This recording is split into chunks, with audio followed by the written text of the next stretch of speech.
ఇవి ఒంటె పెదవులకు నక్కాశ పడ్డట్టుగా ఢిల్లీకి కాగితాలు పట్టుకొని గడుకో పారుతా ఉంటాడు ముఖ్యమంత్రి గారు. చేద్దామని ఇలా ఏరాడే ఆయన 18 మంత్రి పదవులలో 9 మా ఈ ఫస్ట్ 18 మంత్రి పదవులలో 9 బీసీకి వద్దంటున్నా.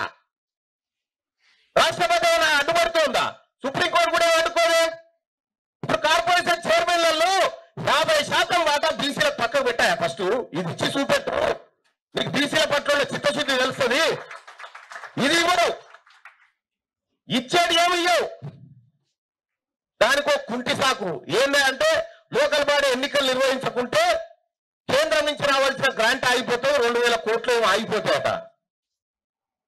ఫస్ట్ ఈ ఫీజు రియంబర్స్మెంట్ బకాయిలు 6000 పెండింగ్లు ఉన్నాయి. అవి విడుదల చేయి ముందుగా.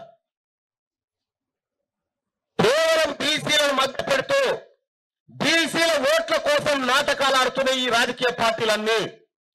బీసీ ప్రజలారా, ముఖ్యంగా నిజామాబాద్ పౌరుషం గల బిడ్డలారా, బీసీ యోధులారా, ఇవి ఎప్పటికీ కూడా మన పార్టీలు కాదు. ఇవి ఎప్పటికైనా మన కిరాయి పార్టీలే, కిరాయిన్లే ఇవి. కాబట్టి తెలంగాణ రాష్ట్రంలో ఒక సరికొత్త బీసీల ఆత్మగౌరవం బయటికి రావాలి, ఆ జెండా బయటికి రావాలి, ఆ పార్టీ బయటికి రావాలి. ఆ పార్టీ ద్వారానే బీసీల అధికారం అతి త్వరగా అందుకునేటువంటి అవకాశం కూడా రావాలి.